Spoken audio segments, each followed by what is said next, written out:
श्रीमद् भागवत की कथा परम कल्याणकारी है। श्रीमद् भागवत की कथा सुनना चाहिए।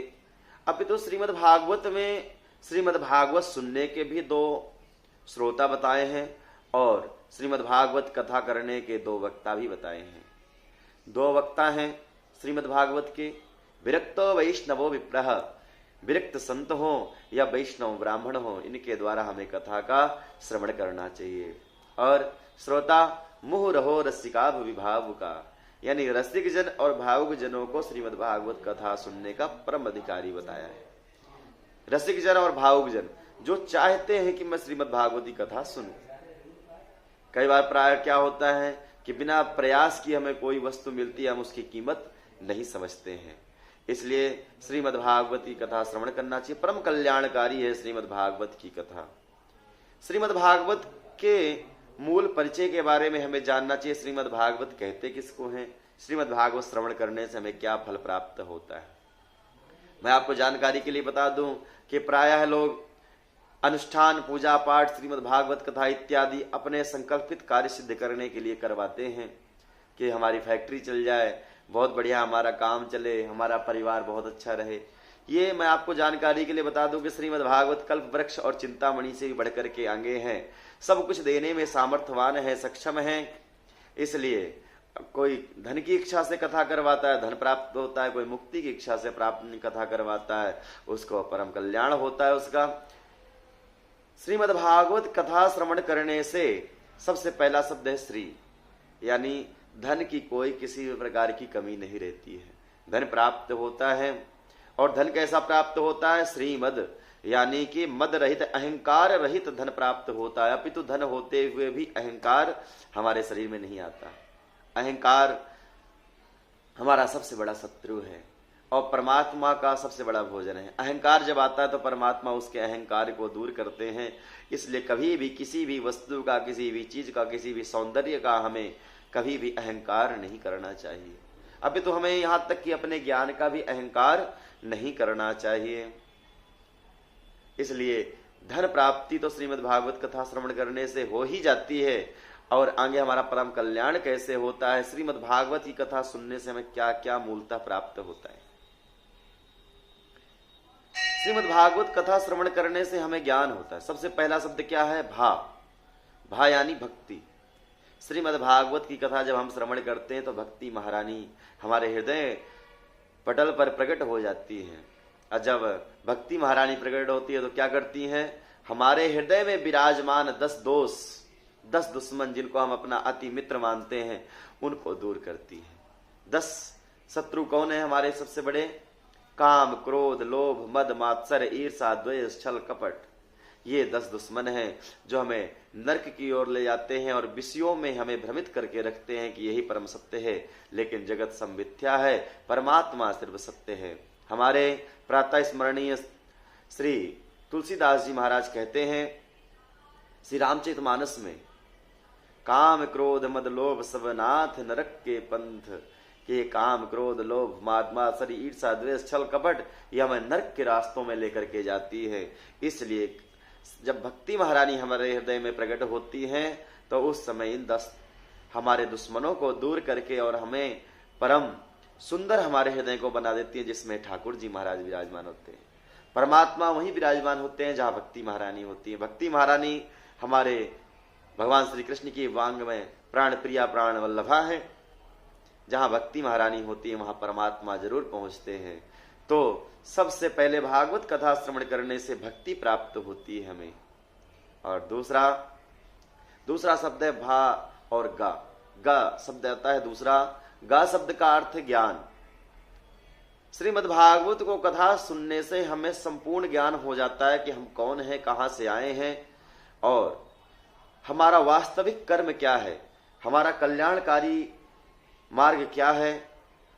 ये हमें संपूर्ण रूप से ज्ञान हो जाता है कि ये जगत जो हमारे सामने दिखाई दे रहा है ये एक किराया है, किराया का मकान है और ये जगत मिथ्या है, ये सत्य नहीं है और हमेशा हम यहाँ रहने वाले नहीं हैं। तो हमें जहाँ जाना है, हमारा परम कल्याण किस प्रकार से होगा, इसके बारे में हमें संपूर्ण रूप से ज्ञान हो जाता है श्रीमद् भागवत की कथा सुनने से। अगला शब्द क्या है, वाह। जब हम श्रीमद् भागवत की कथा श्रवण करते हैं तो भक्ति हमारे अंदर होती है और ज्ञान भी हो जाता है। जब ज्ञान हो जाता है तो वैराग्य हमारे हृदय में प्रकट होता है। वैराग्य क्या? घर को छोड़ने को वैराग्य नहीं कहते। वैराग्य उसको कहते हैं जो हम अपने विषयों से वैराग्य ले लें, इस जगत से वैराग्य हो जाए हमें कि भैया ये जगत जो है ये सपना है, एक हमें हमारा परम कल्याण, हमारा जो असली घर है कौन सा है उसको पहचानना, इसलिए इस जगत से हमारा वैराग्य हो जाना, इसको कहते हैं वैराग्य। और आगे शब्द आता है त्याग। ता यानी त्याग, त्याग करना। घर को त्याग करके कहीं नहीं जाना, ना कहीं वन में जाना, ना कहीं तीर्थ में जाना, ना कहीं जाना। अब जहां है वहां रहिए, क्योंकि गृहस्थ आश्रम को सबसे बड़ा आश्रम बताया गया है और परमात्मा कण कण में, अणु अणु में है तो गृहस्थ में भी है। और गृहस्थियों को महात्माओं से बढ़कर के बताया गया है। गृहस्थ आश्रम का निर्वाह करते हुए जो परमात्मा को स्मरण करता है वो महाराज जनक जी के समान कहलाता है, परम कल्याण होता है। इसलिए गृहस्थ आश्रम में रह करके भी त्याग करना है। अब भैया त्याग किस चीज का करना है?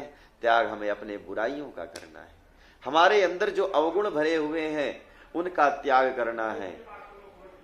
इस चीज का त्याग करके हम अपने घर में बैठ करके अपने गृहस्थ आश्रम का निर्वाह करते हुए परमात्मा का स्मरण करें, नाम संकीर्तन करें, उससे हमारा परम कल्याण होगा।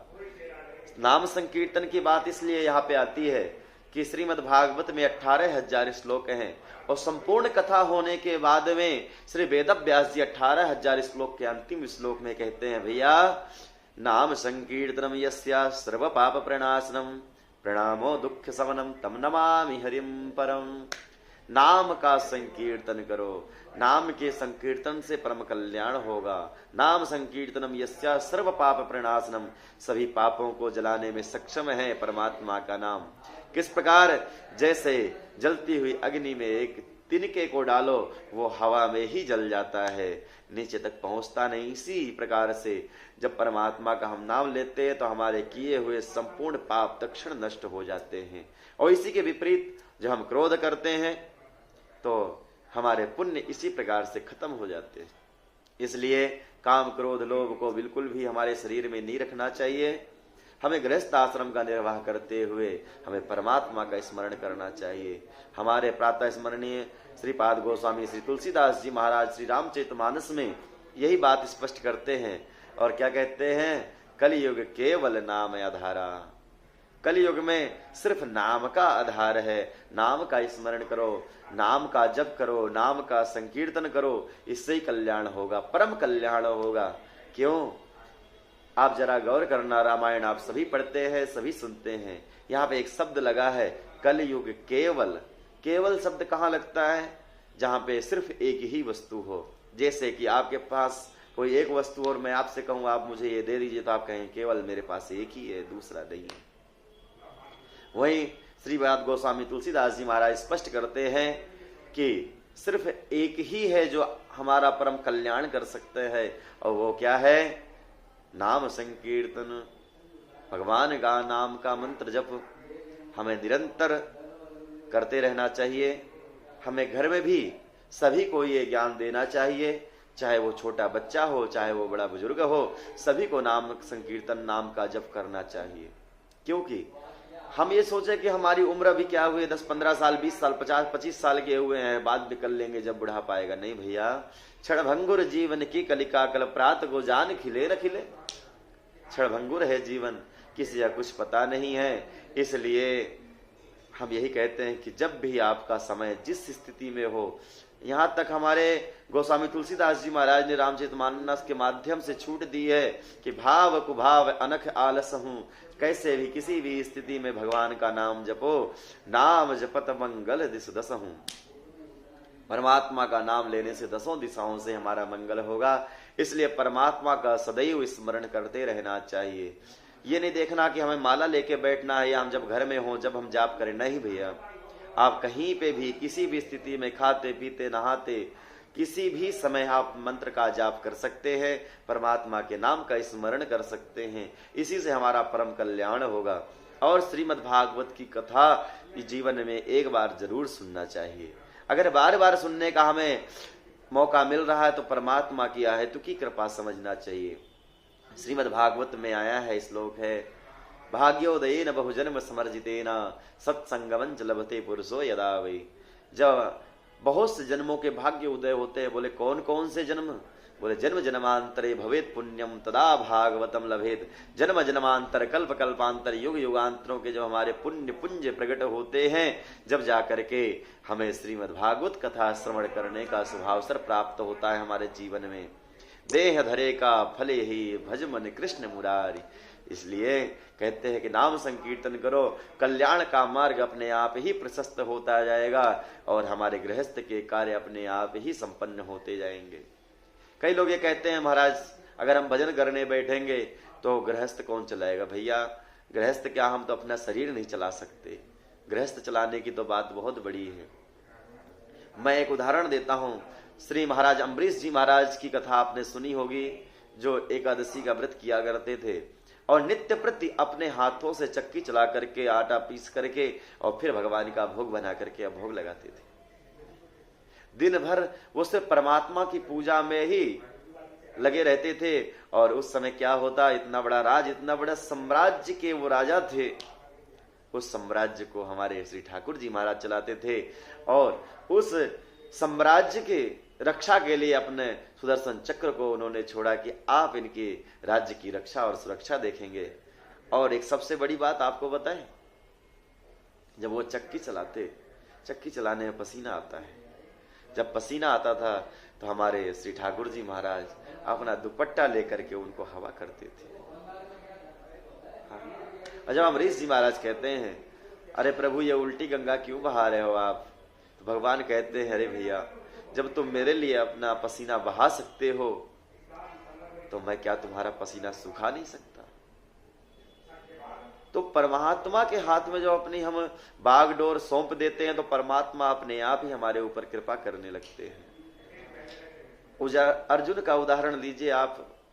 पांडव सिर्फ 5 थे और कौरव 100 थे, अनेक सेनाएं थी, लेकिन 5 में से कोई कम नहीं हुआ और 100 में से कोई बचा नहीं। क्यों?